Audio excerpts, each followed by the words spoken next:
Imposible. Hindi namin matatanggap ang ganyang mga numero. Ang isang lecture hall sa isang prestihiyosong unibersidad sa Amerika na dapat ay balot sa katahimikan ay biglang napuno ng ingay at matinding pagtatalo. Ang pinagmulan ng kaguluhan ay ang paglalabas ng isang nakakagulat na ranking na iniulat din ng ABBC. Ang ranking na ito ay nagpahamak sa dangal ng mga piling mag-aaral mula sa Europa at nagpabago sa nakasanayang pag-iisip ng mundo. Ang zero-dimensional na pagkawasak at ang matinding pagkadismaya, bakit ang isang kapuluan sa Timog Silangang Asya na matagal nang tinawag na bansang hindi makaahon sa kahirapan, ay nagawa pang makahabol at humigit sa mga bansang kanluranin na matagal nang namamayani sa mundo sa loob lamang ng 7 dekada. Ito ay hindi lamang tungkol sa paglago ng ekonomiya. Ito ay isang matinding pagbabaliktad ng kapalaran kung saan ang malamig na bakal ng data at katotohanan ay nagpapatunay na mali ang mga pagkiling ng buong mundo at nagpatahimik sa mga nagdududa.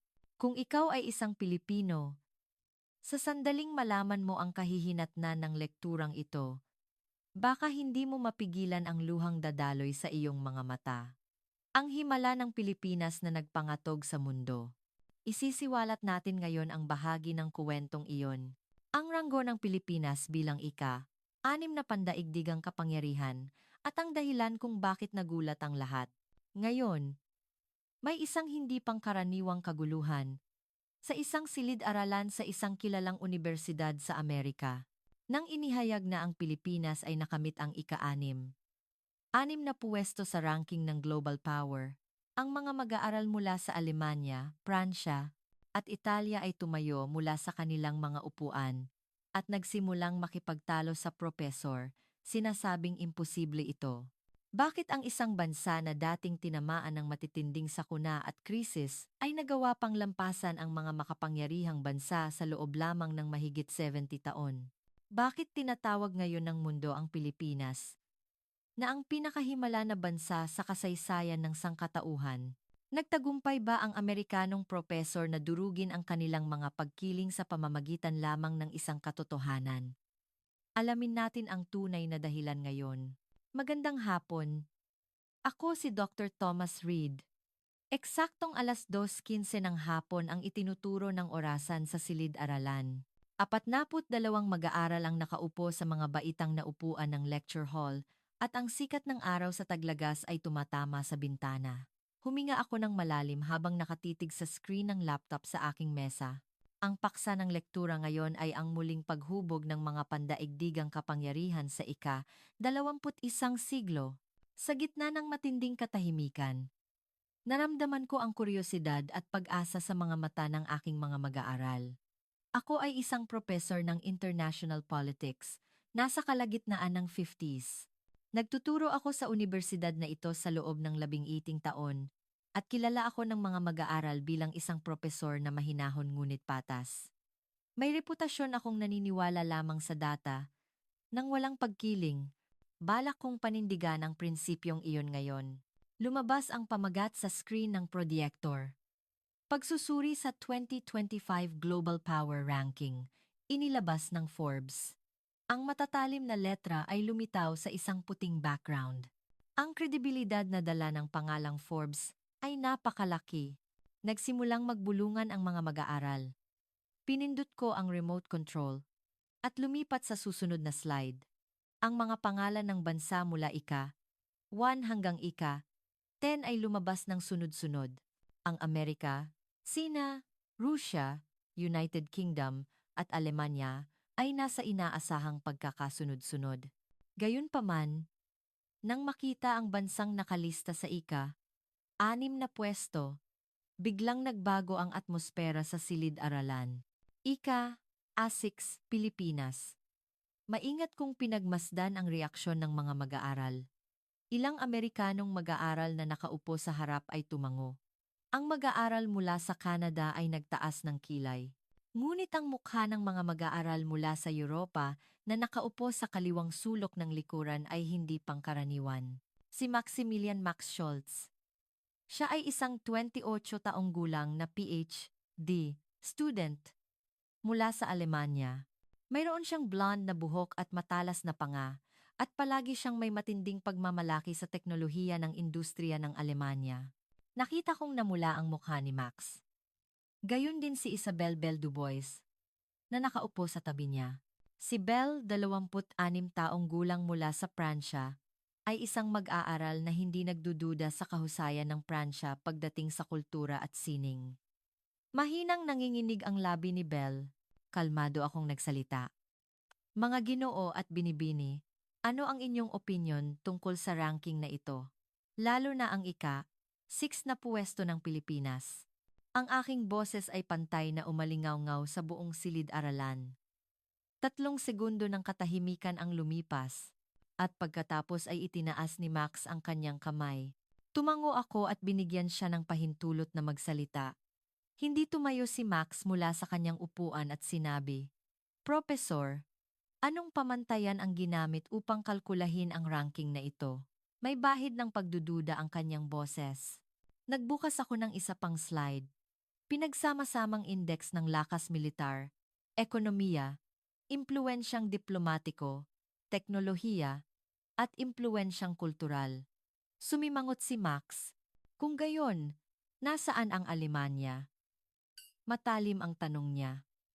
Nasaan? Nasaan ang Alemanya? Itinuro ko ang screen. Ang Alemanya ay ika-5. Sandaling nawalan ng salita si Max. Kaya ba, ang Pilipinas ay nasa likod lamang namin?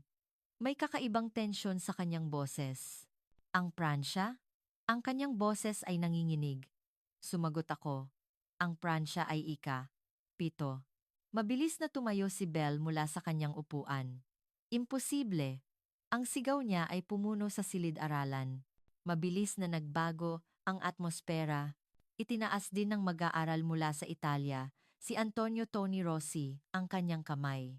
Professor, hindi rin ako sumasang-ayon sa ranking na ito. Si Tony ay nasa maagang 30s, at kadalasan ay may kalmado at relax na personalidad. Ngunit ngayon, ang kanyang mukha ay puno ng pagkalito. Nag-cruise ako ng aking mga braso, at dahan-dahang tiningnan ang mga mag-aaral. Ang tensyon ay bumalot sa silid-aralan. Ito ay isang sitwasyon na sinasadya ko, dahil upang magsimula ang isang talakayan, kailangan munang maapektuhan ang emosyon. Muling nagsalita si Max. Professor, mahirap paniwalaan na ang Pilipinas ay malapit na sa Alemanya. Ang industriya ng sasakyan ng Alemanya, ang mechanical engineering, at ang agham at teknolohiya ay nasa pinakamataas na antas sa mundo. May posibilidad ba na maabutan kami ng Pilipinas? Ang kanyang boses ay may halong pagkabalisa at pagtitiwala. Tumango ako habang nakikinig sa kanyang sinabi. Nagdagdag si Belle ng salita. Kung iisipin ang impluwensyang kultural, dapat ay mas mataas ang Pransya kaysa sa Pilipinas. Ang Louvre Museum, Chanel, Dior, at French cuisine ay mga simbolo ng kultura ng mundo. Ang kanyang tono ay matatag. Nagpatuloy si Tony. Inamin ko ang paglago ng Pilipinas, ngunit kulang ito sa lalim. Kulang ito sa bigat ng kasaysayan at kultural na akumulasyon. Ang kanyang puna ay kalmado. Sumandal ako sa podium at tiningnan ang mga mag-aaral. Ang pagtutol ng mga mag-aaral mula sa Europa ay mas matindi kaysa sa inaasahan. Ngunit ito ay isang kinakailangang proseso. Dahil upang durugin ang isang pagkiling, kailangan muna itong lumutang sa ibabaw. Tahimik akong nagtanong. Kaya, naniniwala ba kayong hindi dapat maging ika-asim ang Pilipinas? Sabay-sabay na tumango sina Max, Belle, at Tony sa aking tanong. Nagsimula na ring magbulungan ang ibang mga mag-aaral sa silid-aralan. Nagtaas ng kamay ang mag-aaral mula sa Espanya. Sa totoo lang, naniniwala rin ako na ang ika-6 na puwesto ay masyadong mataas na pagtingin. Ilang mag-aaral ang sumang-ayon sa kanyang sinabi. Inalis ko ang pagkakakruise ng aking mga braso. Kinuha ang baso ng tubig sa podium at dahan-dahang uminom. Ang silid-aralan ay ganap na nagulo na ngayon. Ang mga mag-aaral ay nagpapalitan ng tingin at nagbubulungan. Tahimik ko silang pinanood dahil sa gitna ng kaguluhan. Ang katotohanan ay lalong lumilitaw ng malinaw. Muling nagsalita si Max.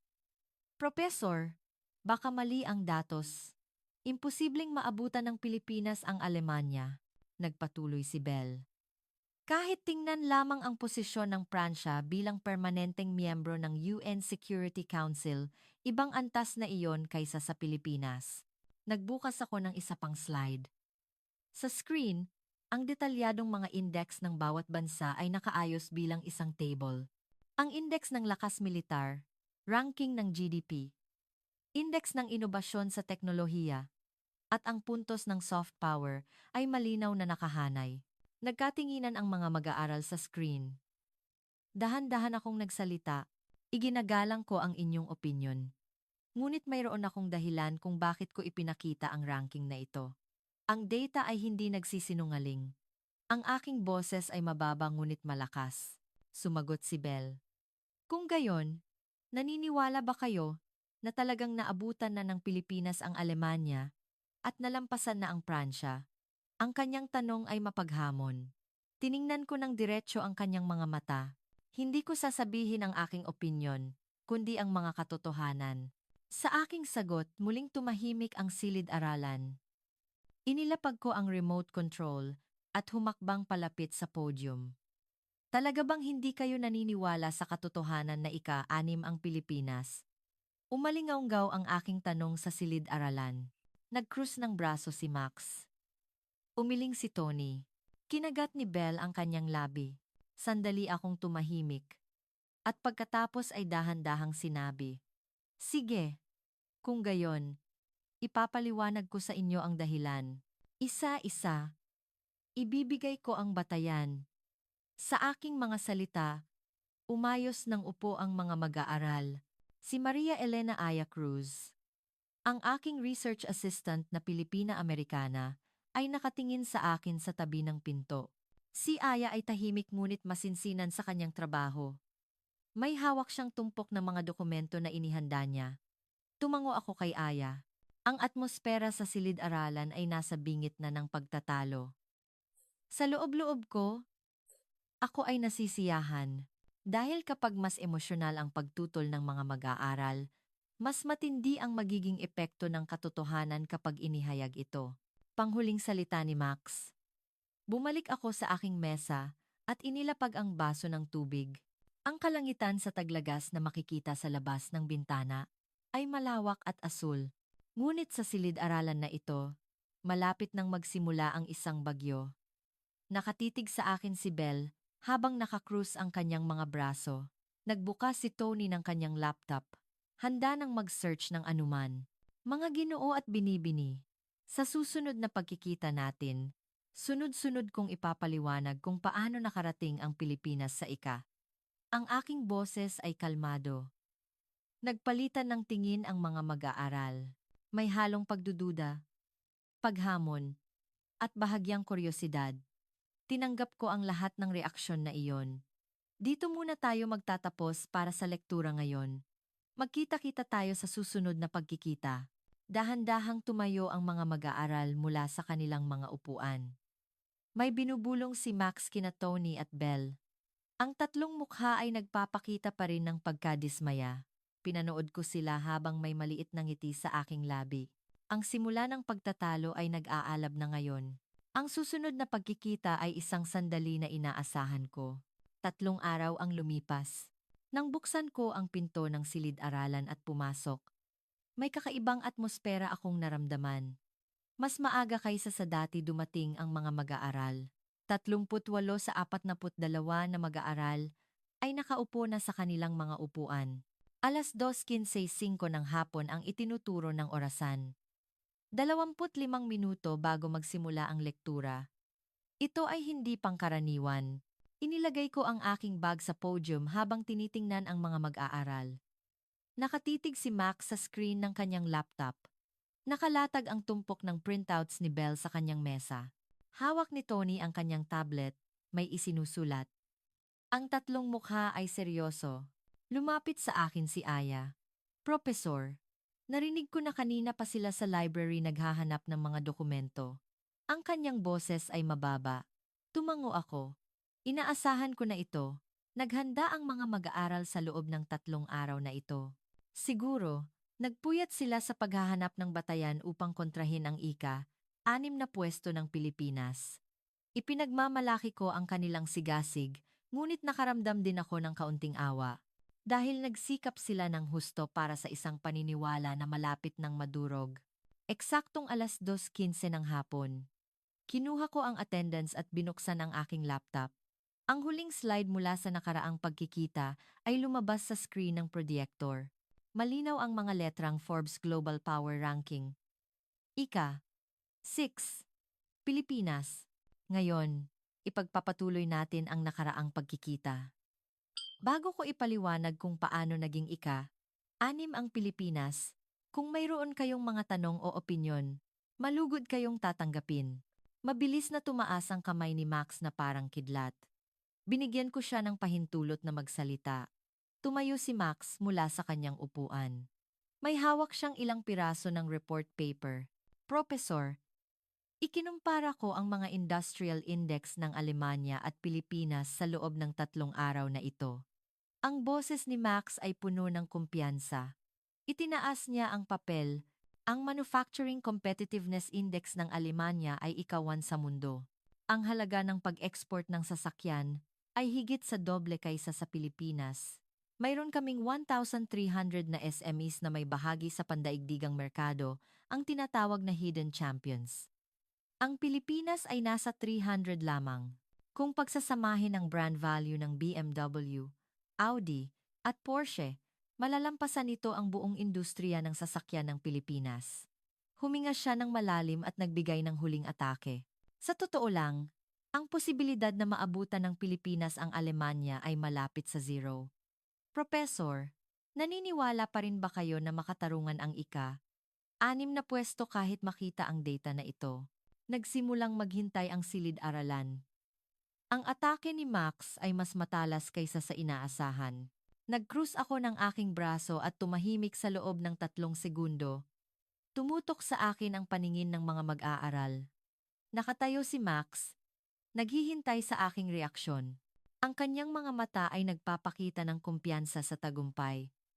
Dahan-dahan akong tumango. Magaling na dokumento. Ang sagot ko ay maikli. Umupo si Max at nagpalitan ng tingin kay Belle. Ang dalawa ay nagpapakita ng kasiyahan. Gayunpaman, hindi ako nagbigay ng anumang kontra-argumento. Tumango lang ako, nagsimulang magbulungan ang mga mag-aaral. Akala siguro nila ay wala akong masabi. Nagtaas ng kamay si Belle. Binigyan ko siya ng pahintulot na magsalita. Tumayo si Belle mula sa kanyang upuan at itinaas ang kanyang tablet. Professor, nagdala rin ako ng malinaw na data. Nag-swipe si Belle sa screen. Ang bilang ng mga rehistradong UNESCO World Heritage Sites. Ang Pransya ay mayroong higit sa 50. Ang Pilipinas ay nasa 10 lang. Iba ang lalim ng kasaysayan. Ang bilang ng mga Michelin 3-star restaurant ay mas marami sa Pransya. Ang taunang bilang ng bisita sa Louvre Museum ay 10 milyon. Ang lahat ng museo sa Pilipinas ay hindi makakaabot dito. Tumindi ang kanyang boses.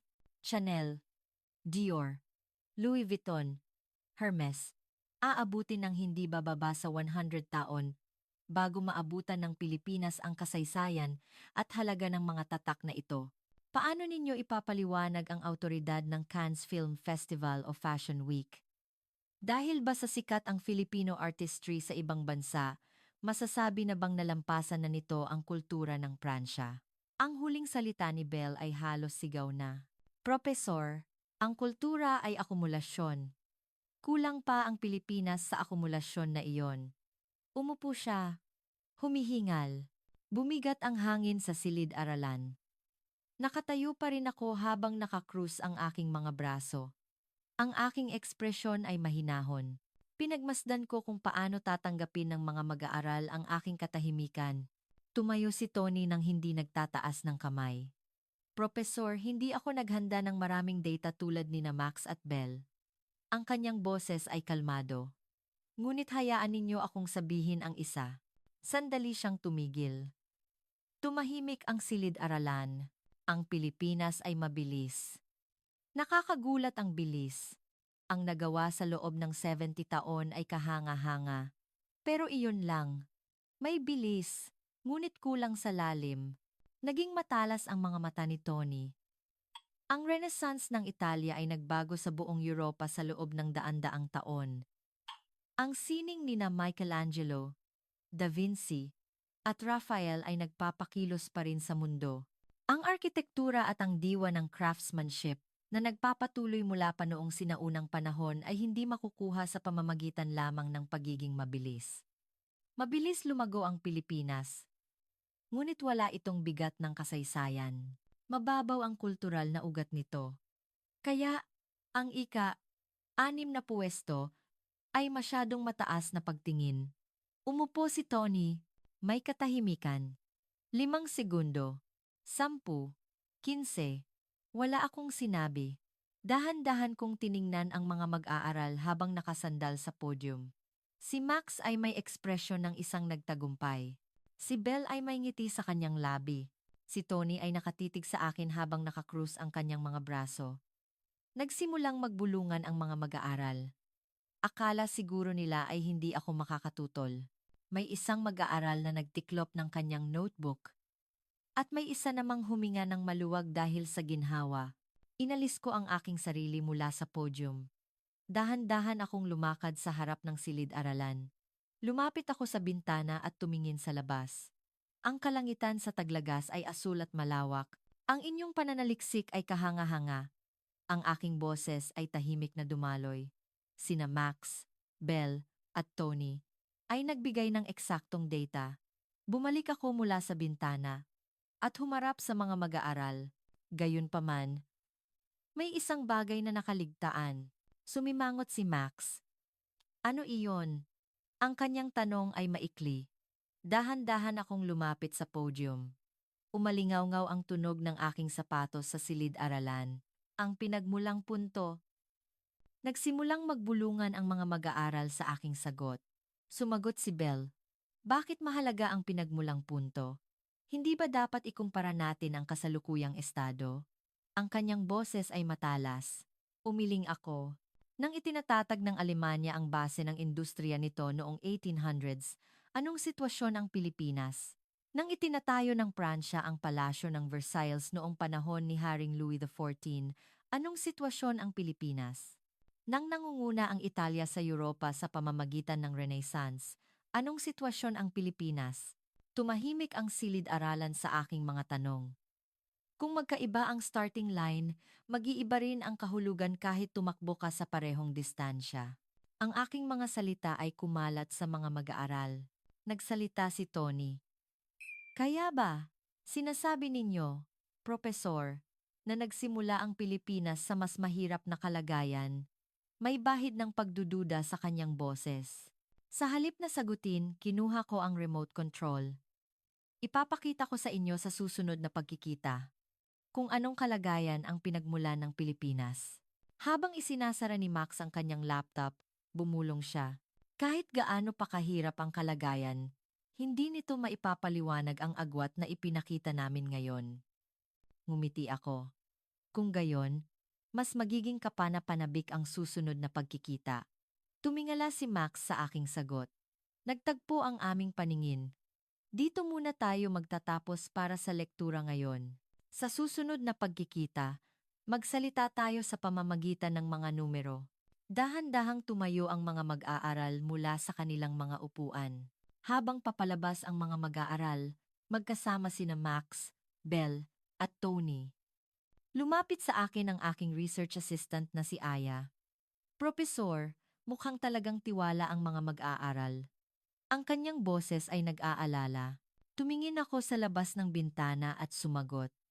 Kapag mas matindi ang kumpiyansa, mas malaki ang magiging epekto kapag ito ay nadurog. Bahagyang tumawa si Aya sa aking mga salita. Inayos ko ang aking bag at nagsimulang maghanda para sa susunod na pagkikita. Akala ng mga mag-aaral mula sa Europa ay nanalo sila. Ngunit ang tunay na laban ay magsisimula pa lamang.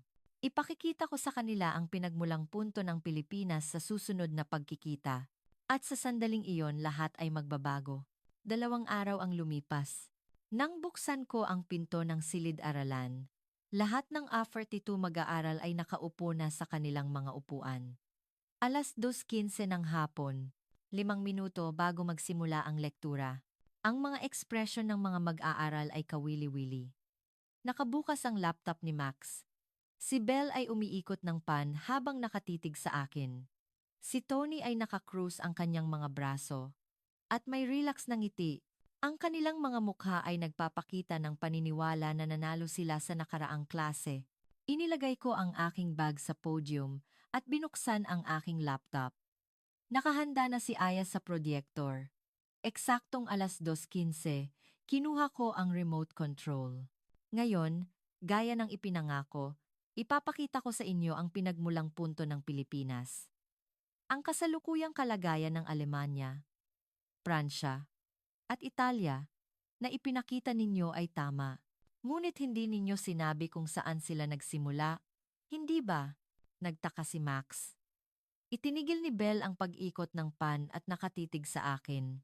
Sandali akong tumahimik at tumingin sa mga mag-aaral.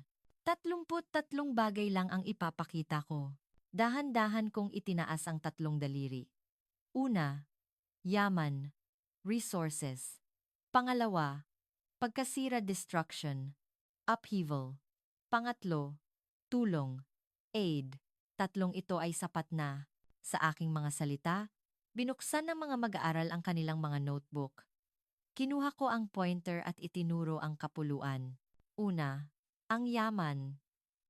Isang pulang letra ang lumabas sa gitna ng screen. Pagmamayari ng likas na yaman. Halos zero para sa industriya. Napahinga ng malalim ang silid-aralan. Dahan-dahan kong ipinaliwanag. Walang sapat na krudo. Walang sapat na natural gas. Walang iron ore. Walang ginto. Halos wala ang Pilipinas ng mga yamang kailangan para sa malalaking industriya. Ang pagdepende sa ibang bansa para sa enerhiya ay higit sa 90%. Ibig sabihin, halos lahat ay kailangang iangkat. May isinulat si Max sa kanyang notebook. Nagpakita ako ng comparative data. Ang Alemanya ay mayaman sa karbon. Iyon ang pundasyon na bumuo sa Ruhr Industrial Zone. Ang Pransya ay mayroon ding iron ore. Ang Italia ay mayroon ding natural gas at marmol. Tumango si Belle. Siguro, inaasahan niya na ang impormasyon iyon. Nagpatuloy ako. Ang Pilipinas ay walang lahat ng ito. Upang mag-industrialisa, kailangang iangkat ang lahat ng raw materials. Ito ay isang istruktura kung saan ang gastos ay doble o triple. Bahagyang inalis ni Tony ang pagkakakrus ng kanyang mga braso. Hindi ko pinalampas ang pagbabago sa kanyang ekspresyon. Lumipat ako sa susunod na screen. Pangalawa, pagkasira upheaval. Ang aking boses ay bumaba. Lumabas ang larawan ng Maynila noong 1945 sa screen. Isang ganap na guho. Tanging ang ikatlong palapag lamang ng mga gusali ang natira ng walang buhay. Pinanood ng mga mag-aaral ang screen habang hindi humihinga. Noong 1945, ang mga pangunahing lungsod ng Pilipinas ay nawasak. Itinuro ko ang larawan gamit ang pointer. Ang Pilipinas noong panahong iyon ay literal na nagsimula mula sa abo at guho at mula sa sunod-sunod na krisis at kalamidad. Ang mga pabrika at bahay ay nasunog, nawasak, o nilamon ng baha. Sumimangot si Max. Nagpatuloy ako sa pagpapaliwanag. Maraming buhay ang nawala. Ang base ng industriya ay ganap na bumaba sa zero. Inilapag ni Belle ang kanyang pan. Bahagyang nagbago ang kanyang ekspresyon. Nagpakita ako ng paghahambing. Ang pabrika ng Alemanya noong 1945 at ang Maynila noong parehong taon ay inihanay. Tingnan ninyo rito. Itinuro ko ang larawan ng Alemanya. Ang Alemanya ay binomba, ngunit ang ilang pabrika at makinarya ay nanatili. Ang mga kumpanya tulad ng Krupp at Siemens ay umiral na bago ang digmaan. Kailangan lang nilang ayusin. Inilipat ko ang pointer sa larawan ng Pilipinas. Ito lamang ang mayroon ang Pilipinas. Isang malawak na guho. Ang mga makinarya at pabrika ay nawala. Isang ganap na zero na simula. Umayos ng upo si Tony. Dahan-dahang nawala ang kanyang relax na ekspresyon. Uminom ako ng tubig. Binigyan ng mga mag-aaral ng oras upang digest ang data. Pangatlo, tulong. Aid. Inilipat ko ang huling slide. Lumabas ang malalaking letra na Marshall Plan. 1948,1951. Ang halaga na tinulungan ng Amerika sa Europa. 12 bilyong dolyar. Katumbas ng humigit kumulang 150 bilyong dolyar sa kasalukuyang halaga. Tumingala si Max. Nagpatuloy ako. Ang Alemanya, Pransya, Italia, lahat ay tumanggap ng pera na ito. Ginamit ito para sa pag-reconstruct ng mga pabrika, pag-rehabilitate ng infrastruktura, at pag-aampon ng teknolohiya. Malaking kapital ang ibinuhos sa Europa. Nagpakita ako ng maliliit na letra sa tabi ng screen.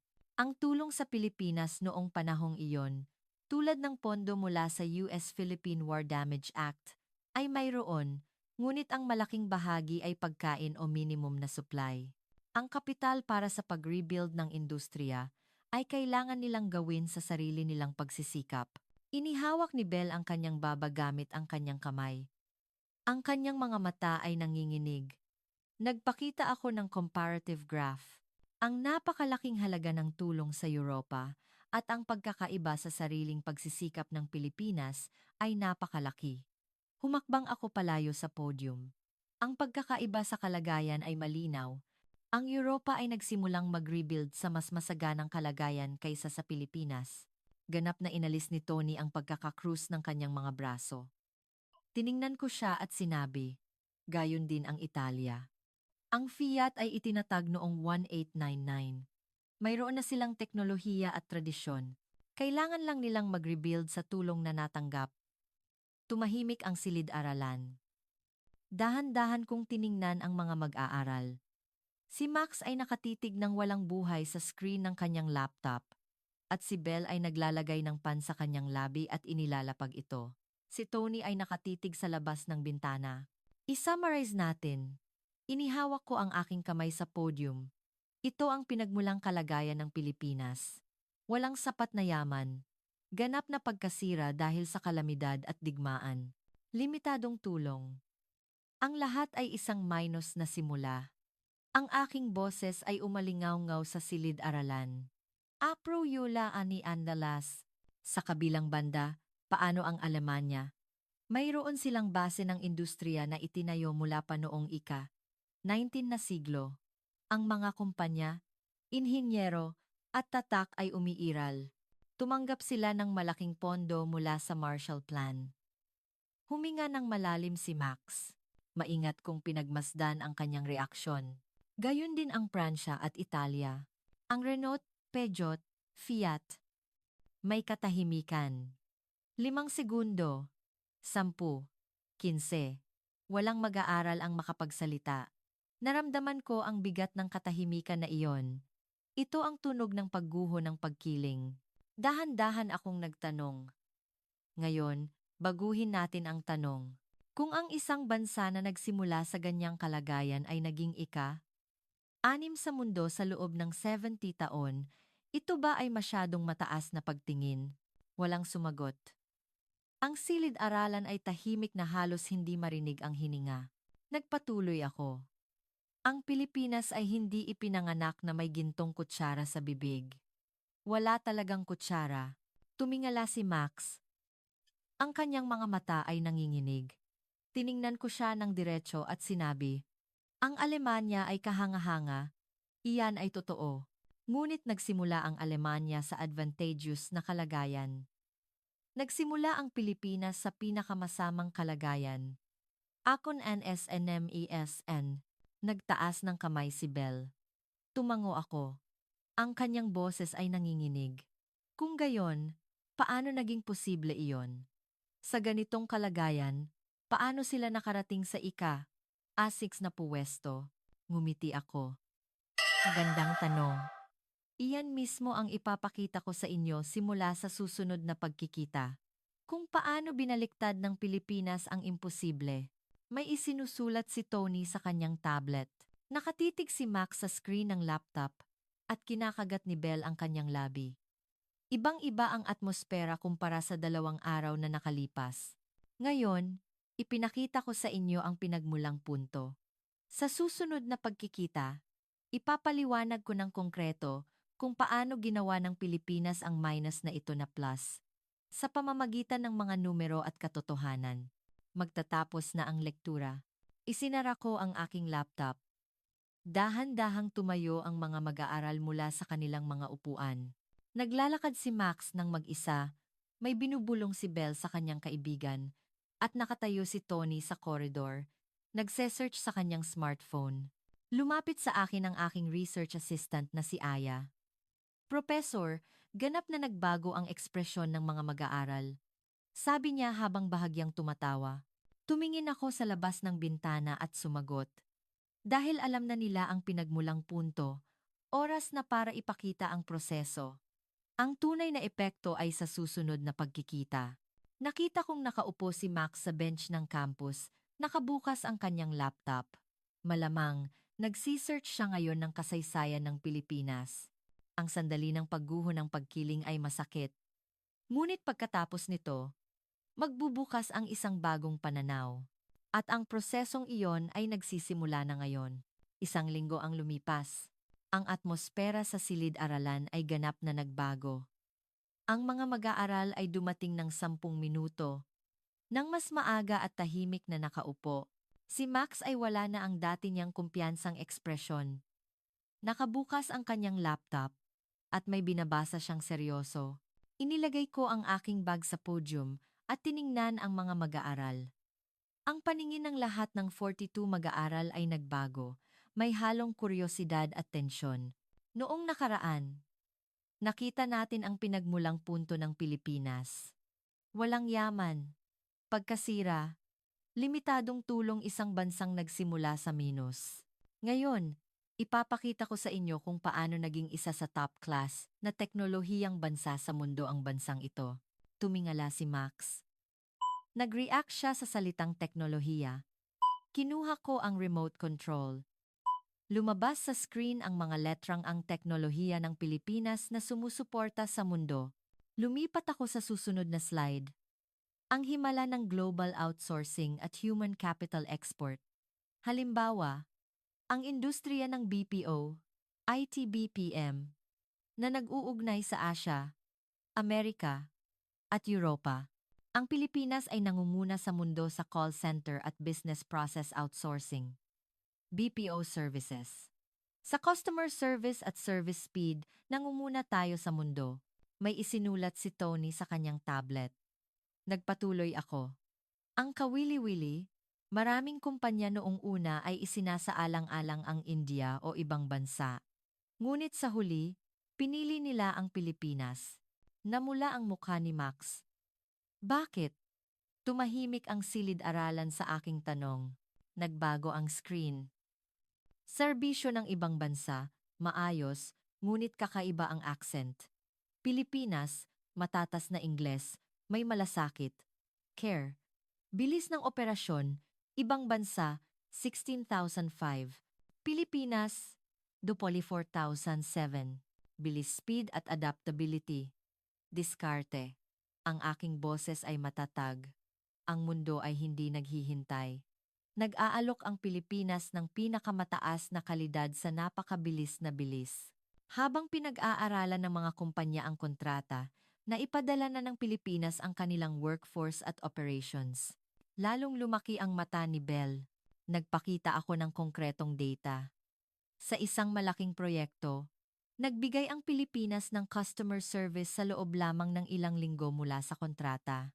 Ang mga kalaban sa ibang bansa ay nasa design phase pa. Sumimangot si Max. Nagpakita ako ng mas malakas na data. Pandaigdigang. Bahagi ng seafarers at skilled workers. Ang Pilipinas ay may malaking bahagi. Ang mga ospital, barko, at serbisyo sa mundo ay hindi aandar nang wala ang human capital ng Pilipinas. Napahinga ng malalim ang silid-aralan. Sinipi ko ang sinabi ng isang industry expert. Tutuparin ng Pilipinas ang pangako sa isang perpektong paraan. Namula ang mukha ni Max. Tiningnan ko siya at dahan-dahang sinabi, ito ang realidad na kinakaharap ng industriya ng Alemanya. Ang teknolohiya ay kahanga-hanga, ngunit iba ang sense of urgency at quality of service. Ang Pilipinas ay may sistema kung saan nagkakaisa ang pamahalaan at pribadong sektor upang gumawa ng world-class workforce. Tumango si Tony. Nagpakita ako ng isa pang halimbawa, semiconductor manufacturing services at electronic assembly. Dito rin, nangunguna ang Pilipinas. Ang mga component at assembly na nasa puso ng mga smartphone, PC, at sasakyan ay hindi magagawa kung wala ang Pilipinas. Huminga ng malalim si Max. Hindi ko binaliwala ang kanyang reaksyon. Max, hindi ito nangangahulugan na mas mababa ang Alemanya. Ang teknolohiya ng Alemanya ay world-class, ngunit sa merkado ng ika-21 siglo, hindi lang teknolohiya ang kailangan. Bilis at kakayahan, sa pagpapabuti sa sarili kaizen, diskarte ang nagpapasiya ng tagumpay. Nagtaas ng kamay si Bell. Professor, paano ang kalidad? Mas mahusay ba ang mga produkto ng Pilipinas kaysa sa Alemanya? Magandang tanong. Nagpakita ako ng bagong data. Paghahambing ng failure rate. Ang mga assembly at electronic component na gawa sa Pilipinas ay kilala bilang pinakakaunti ang depekto sa mundo.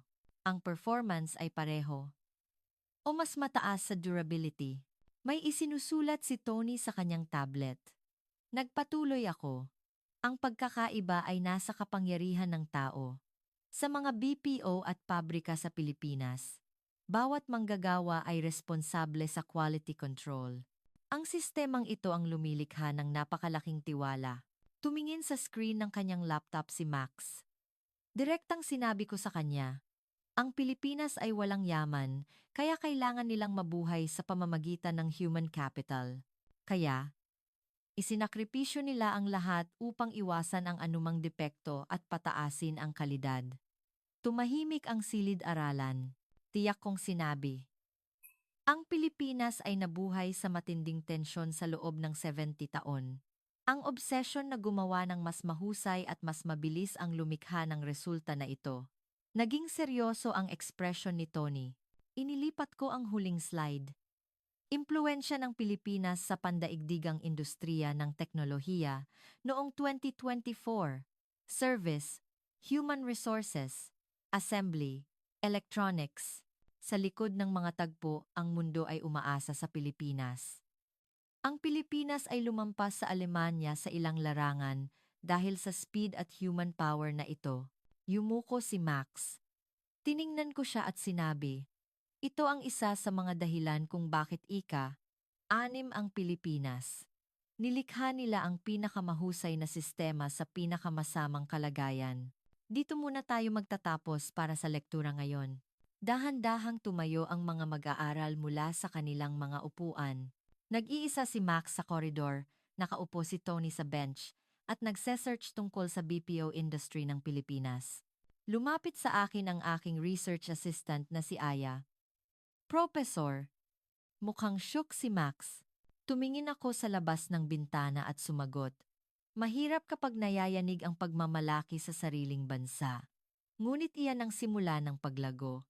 Nakita ko si Max na nakatitig sa kanyang laptop sa bench. Ang sandali ng pagharap sa katotohanan ay mapait. Ngunit pagkatapos nito, magbubukas ang mas malawak na pananaw. Sa susunod na pagkikita, nang buksan ko ang pinto ng silid-aralan, nakaupo si Belle sa gitna ng harapang hanay. Siya na kadalasang mas gustong umupo sa likuran. Ang kanyang ekspresyon ay tensyonado. Mukhang naghanda siya ng isang bagay pagkatapos ng usapin tungkol sa teknolohiya. Eksaktong 2:15 ng hapon, kinuha ko ang remote control. Noong nakaraan, tiningnan natin ang teknolohiya. Ngayon, titingnan natin ang kultura, ang tinatawag na soft power. Bahagyang namula ang pisngi ni Belle. Pinindot ko ang remote control. Lumabas ang larawan ng Manhattan, New York, sa gabi. New York, ang sentro ng kultura ng mundo. Narito ang Michelin Guide. Tingnan natin ang pamantayan ng 2024. Lumabas ang isang bagong slide. Bilang ng Michelin stars ayon sa lungsod. Aling lungsod sa mundo ang may pinakamaraming stars? Paris? Tumango ang mga mag-aaral. Sandali akong tumigil at sinabi, hindi, Maynila o Cebu. Dito, ginawang Maynila o Cebu ang Tokyo bilang cultural hub ng Pilipinas o pwedeng panatilihin ang Manila bilang culinary hub dahil sa Filipino food boom. Lumabas ang bar graph. Ang bar para sa Maynila, Cebu o ang Pilipinas bilang culinary hub ay mas mahaba kaysa sa Paris. Tumigas ang mukha ni Belle. Ang Filipino cuisine ay kinikilala bilang gastronomic city na may pinakamaraming Michelin stars sa mundo. Sa konteksto ng global Filipino chefs at global food scene. At ang Filipino service culture ay rehistrado rin bilang intangible cultural heritage ng mundo. Sa konteksto ng Filipino hospitality, inilapag ni Belle ang kanyang pan. Nagbigay ako ng ilang pangalan ng restaurant. Adobo, lechon, kinilaw. Ngayon ang mga top chef sa mundo ay gumagamit ng mga Filipino techniques at pinag-aaralan ang Filipino flavors. May isinulat si Max sa kanyang notebook. Nagdagdag ako ng comparative data. Paano noong 20 taon na ang nakalipas? Ang Filipino food ay itinuturing lang na pagkain. Ngunit ngayon, hinahanap ng buong mundo ang Filipino cuisine bilang healthy food at art. Kinagat ni Belle ang kanyang labi. Nagpakita ako ng susunod na data. P-pop, Filipino films, at diaspora arts. Lumabas sa screen ang mga sikat na Filipino character sa buong mundo, or artist. SB19, Filipino directors sa Hollywood, Filipino designers. Hindi lang ito libangan para sa mga bata. Ito ay isang universal language. Nagpakita ako ng mga numero. Ang overseas sales ng Filipino content market ay nagtatala ng mga record taon-taon. Sa Amerika at Pransya, lumalaki ang mga kabataan habang nanonood ng Filipino films at nakikinig sa Filipino music. Sumagot si Belle, pero hindi ba iyan subculture? Iba iyan sa high culture tulad ng Pransya. Umiling ako. Walang upper at lower sa kultura. At ngayon, ang Filipino content na ito ang nagpapakilos sa mundo. Nagpakita ako ng mas nakakagulat na data. Ang Filipino Cultural Expo, na ginaganap sa Paris, higit sa 200,000 na bisita taon-taon. Ang mga kabataan sa Pransya ay gumagawa ng Filipino-inspired costumes at nag-aaral ng Tagalog. Halos tumayo si Belle mula sa kanyang upuan at muli siyang umupo. Nanginginig ang kanyang kamay. Tiningnan ko siya at sinabi ng mahinahon, Belle, hindi ko hinahamak ang kultura ng Pransya. Ang Pransya ay isang great cultural power pa rin. Ngunit ang ika-21 siglo ay ang panahon ng diversity.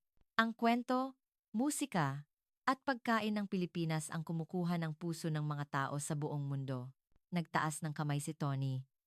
Professor, ibig sabihin ba, mas mahusay ang kultura ng Pilipinas kaysa sa kultura ng Europa? Umiling ako. Hindi superiority o inferiority. Difference. Pagkakaiba. Ang Europa ay may history at tradition. Ang Pilipinas ay may kakayahan na pagsamahin ang tradisyon at inobasyon. Ang diwa ng bayanihan ay nananahan sa Filipino films. At ang malasakit ay nasa customer service. Ang uniqueness na iyon ang umaakit sa mundo. Nagpakita ako ng comparative graph. Online cultural consumption. Ang Pilipinas ay nangunguna. Sa Netflix at YouTube, ang mga Filipino films at dramas ay pinapanood sa buong mundo. Yumuko si Belle. Inilipat ko ang huling data. Epekto ng ekonomiya ng kultura ng Pilipinas noong 2024. Turismo, product export, content sales. Lahat ay napakalaking halaga. Noong 20 taon na ang nakalipas. Ang kultura ng Pilipinas ay para lamang sa ilang fanatics. Ngunit ngayon, nais ng buong mundo na maglakbay sa Pilipinas. Ito ang soft power. Ang kapangyarihan na impluwensiyahan ang mundo sa pamamagitan ng charm at hindi military o economic power. Tiniyak ko ang lektura. Nagsimula ang Pilipinas ng walang yaman. At mula sa guho, ngunit ginamit nila ang kultura bilang sandata upang akitin ang mundo. Sa hospitality, aesthetic, at power of story, sa susunod na pagkikita, titingnan natin ang diplomasya at international influence. Nakaupo si Belle ng mag-isa at nakatingin sa labas ng bintana. Ang kanyang likod ay mukhang maliit, ngunit alam ko, kapag nalampasan niya ang conflict na ito, magbubukas ang mas malawak na pananaw. Sa susunod na pagkikita, si Tony ang unang dumating. Siya na kadalasang nahuhuli ng may oras, ay nakaupo ng 20 minuto bago magsimula ang lektura. Nakabukas ang kanyang laptop, at may binabasa siyang masigla. Eksaktong alas 2:15 ng hapon. Kinuha ko ang remote control. Ngayon, titingnan natin ang diplomasya. Ang pinakamalakas na kapangyarihan na hindi nakikita. Lumabas sa screen ang larawan ng isang pulang pasaporte ng Pilipinas. Pasaporte. Hindi lang ito isang simpleng opisyal na dokumento. Ito ay isang index na nagpapakita ng trust ng isang bansa. 24 Henley Passport Index. Ang Pilipinas ay nasa top class sa mundo. Ang bilang ng mga bansa na maaaring puntahan ng walang bisa ay isa sa pinakamarami sa mundo. Ang Alemanya, Pransya, at Italia ay mataas din. Ngunit ang Pilipinas ay matagal nang nananatili sa ika-1 o ika-2 pwesto. Sumimangot si Tony. Nagpatuloy ako sa pagpapaliwanag. Ano ang kahulugan nito? Ang mga bansa sa buong mundo ay nagtitiwala sa mga Pilipino at binubuksan ang kanilang mga pinto. Mababang crime rate, mababang illegal stay, stability ng bansa. Lahat ng ito ay ang resulta ng pagiging highly rated. Nagbigay ako ng konkretong halimbawa. Sa maraming paliparan sa mundo, ang mga Pilipino ay makakadaan sa automated gates. Hindi na kailangang dumaan sa matitinding tanong ng immigration officer. Dahil may trust na, okay lang ang Pilipino. Nagsimulang mag-search si Max sa kanyang laptop. Ang dahilan ay trust. Ang mga Pilipino ay sumusunod sa mga batas. Magalang. Ang reputasyon na ito ay hindi nabuo sa isang gabi. Nagpakita ako ng data. Pagkatapos ng digmaan, lumakad ang Pilipinas bilang isang role model sa international community. Isang halimbawa ay ang paglipat mula sa isang bansang tumatanggap ng aid noong 1950s tungo sa pagiging major aid donor. Nagpakita ako ng konkretong numero, ODA Official Development Assistance Record ng Pilipinas. Pag-aayos ng infrastruktura at human resource development sa Asia at Africa. Ang Pilipinas ay hindi lamang nagbigay ng pera, kundi teknolohiya at puso. Nagtaas ng kamay si Tony. Professor, ibig sabihin ba, mas malaki ang impluensya ng Pilipinas sa diplomasya kaysa sa Europa? Umiling ako. Iba ang uri ng impluensya. Ang Pransya at United Kingdom ay permanent members ng UN Security Council. Mayroon silang malakas na political power. Walang authority na iyon ang Pilipinas. Ngunit sa trust at contribution to peace, ang Pilipinas ay may mataas na pagtingin sa buong mundo. Inihawak ko ang aking kamay sa podium at sinabi, ang diplomatic power ay trust. Tinupad ng Pilipinas ang pangako nito bilang isang peaceful nation sa loob ng 70 taon. Ang pinakamalakas na pasaporte ay ang resulta niyan. Dahan-dahang tumayo ang mga mag-aaral mula sa kanilang mga upuan. Nakaupo si Max sa bench. Nagsisearch tungkol sa international contribution ng Pilipinas. Ang pagkiling ay wala na sa mukha ng tatlong mag-aaral. Ang huling araw ng lektura. Ang katahimikan ay bumalot sa silid-aralan. Napuno na ang mga upuan ng mga mag-aaral 60 minuto bago ang designated time. Sina Max, Belle, at Tony, lahat ay naghihintay sa akin ng may seryosong ekspresyon. Eksaktong alas 2:15. Balikan natin ang nakaraang mga pagkikita. Nakita natin ang pinagmulang punto ng Pilipinas Resource Zero, upheaval at ang achievement na kanilang nagawa technology, culture, trust. Ngayon, ang huling bahagi ng puzzle. Bakit naging posible ang lahat ng ito? Tingnan natin ang DNA ng Pilipino. Lumabas sa screen ang malalaking letrang Bayanihan. Bayanihan, communal unity. Ibig sabihin nito ay harmony at communal work. Ngunit hindi lamang ito friendly group. Ito ang kapangyarihan na magkaisa sa panahon ng krisis. Lumipat ako sa susunod na slide. Katatagan at tiyaga, resilience and perseverance. Ang mga Pilipino ay may kapangyarihan na magtiyaga at magpatuloy sa panahon ng hirap. Sa panahon ng matitinding kalamidad, inayos ng mga tao ang mga BPO at ospital bago ang kanilang sariling bahay. Nagtipid sila para sa future ng bansa habang nagtitiis ng gutom. Pangatlong slide, diskarte, Kaizen resourcefulness, continuous improvement. Ang diwa na huwag makontento sa kasalukuyan at palaging maging mas mahusay. 0.1 segundo man lang na mas mabilis, 0.1 millimeter man lang na mas tumpak. Ang obsesyon na ito ang nagpabantog sa mga produkto ng Pilipinas. Lumipat ako sa huling inobasyon. DNA ng pagbangon. Ang Pilipinas ay isang bansa na nagiging mas malakas sa tuwing nalalampasan ang krisis.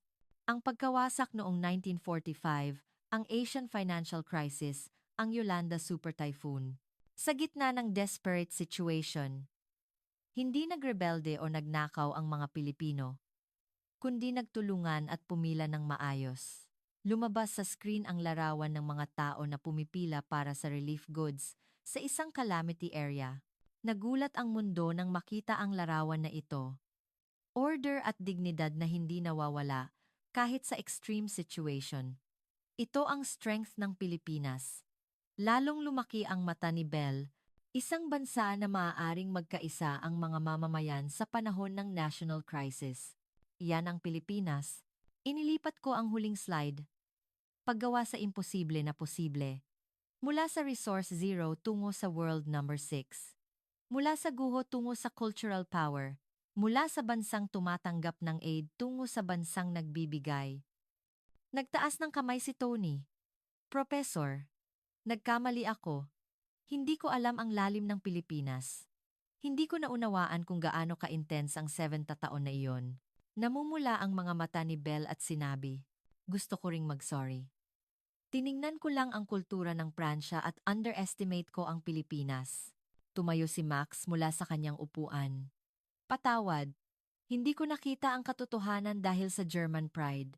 Ngunit ngayon, naiintindihan ko na. Bakit ika? 6 ang Pilipinas. Ngumiti ako.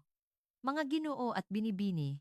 Ang ika, 6 na puwesto ay hindi lamang isang numero. Ito ay patunay na ginawa nilang posible ang imposible. Ito ay patunay kung ano ang kayang gawin ng human will. Napuno ang silid-aralan ng tunog ng palakpakan. Nang matapos ang klase, lumapit sa akin sina Max, Belle, at Tony upang magpasalamat. Sila na puno ng pagkiling 8 linggo na ang nakalipas, ay nakikita na ngayon ang mundo ng mas malawak. Ang miracle ng Pilipinas, hindi lang ito isang ranking. Ito ay isang great story ng mga tao na hindi naniwala sa imposible.